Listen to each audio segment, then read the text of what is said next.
Hey class, and welcome to this tutorial on making zines. The zine process that I'll show you is made from one simple sheet of paper. So you just need paper, scissors, and an idea. Zines come in many different forms, and the range of topics is wide. They can be written, they can be visual, they can be a little bit of both. You can incorporate collage and mixed media. I'll show you two examples of that, and then we'll fold a piece of paper into a zine together. I think this is a really appropriate hands-on art form to look at following our discussion of Renaissance printmaking and publishing. Thanks to Gutenberg. In the 15th century, we've got movable type and printing presses. Paper mills pop up all over Western Europe, which totally revolutionizes the way that information is spread. Leads to shifts in religion and politics. And in fact, if you look at a lot of zines, they are politically motivated. This is a really accessible way to get your ideas out there to a wider audience. You, the zine maker, you're the creator, you're the author, you're the artist, you're the publisher, and you can easily reproduce these using a photocopier. So unlike, Renaissance artists who would have, reproduced books on paper using a printing press, your printing press is the photocopier. All right, so without further ado, let's look at some zines. Okay, so this is a zine that I made. This was inspired by my pet cats. And we can see that it's just a simple sheet of paper. I illustrated this with a ballpoint pen and some markers and highlighters. And what I want you to notice about this as it's unfolded is that the imagery, we can easily read it, the correct format on the bottom of the paper, but look to the top, the imagery flips. And that's an important part of structuring your zine. Okay, once the paper is folded and it's been cut down the center, you'll push it together. It'll fold up together. And then because you had your images reversed on the top and the bottom, once it's folded up, they actually read in the correct direction. So that's really important. You don't want, your images to be right side up, upside down. So just remember, when you're designing your zine, you always want to make it so that whatever is closest to you can be read in the correct direction. Another example I have here is a collaged zine. And this is a really good exercise for those of you that may not be artists, or maybe you are an artist, but you've got some creative block. I always recommend collage for that. Sit down with some magazines or newspapers, or gather found bits of paper from around the house and turn it into something totally new. So I just created different panels with a glue stick and my scissors.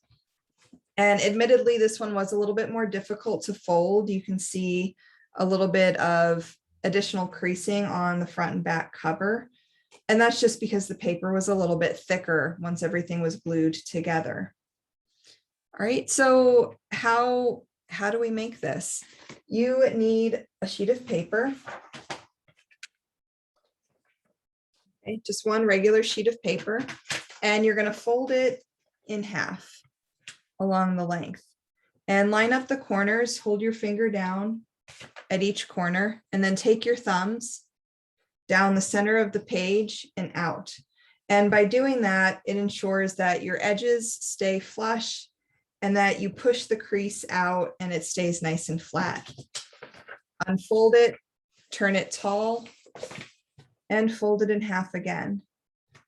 Line up your creases, thumbs down the center and out. The third and final fold, you're just going to fold it in half one more time. So in the same direction that you did your second fold, line up your corners, down the center and out. So now what we've got is a piece of paper that has 8 distinct parts, right? And it's ready for you to fill with visual information.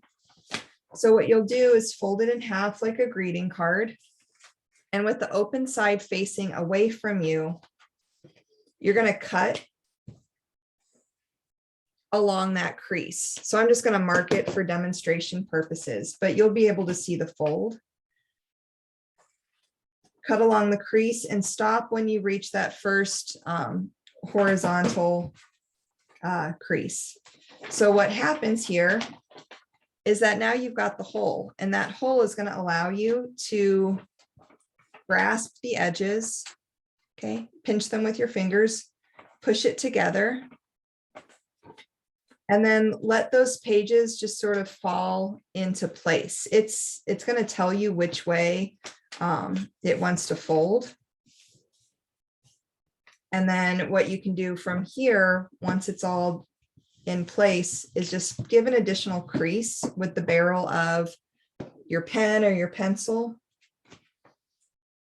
And to remind yourself, if you're looking to make a book that tells like a chronological or narrative story, label the cover number 1. Do this small and light with pencil in the lower corner. That way later you can erase it if you don't want that to be part of your book. But the other purpose of doing this is so that you remember, I'll put a B for the back cover. The other purpose of doing this is that so you remember, you know, which way to format your book, where do things need to go. So here we have the back cover, here we have the front cover, second page, third page, 4, 5, 6, 7. So these little numbers, if you can read them the correct orientation, then that's the orientation that your imagery needs to follow. Okay, so once you've made your image, it could be a one-off zine that you just fold back up, and that's the end of that. Or you can now unfold it and you can take it to a photocopier and make reproductions. And then in order to turn those reproductions, those copies into your zine, you would follow those same folding techniques. You would remember to fold it in half like a greeting card, turn it away from you so the open edge faces away, and just cut down the center to the first crease, right? And that's it. That's your zine. So have fun with this. If you decide to make one, you can submit it for extra credit. And I look forward to seeing what you come up with.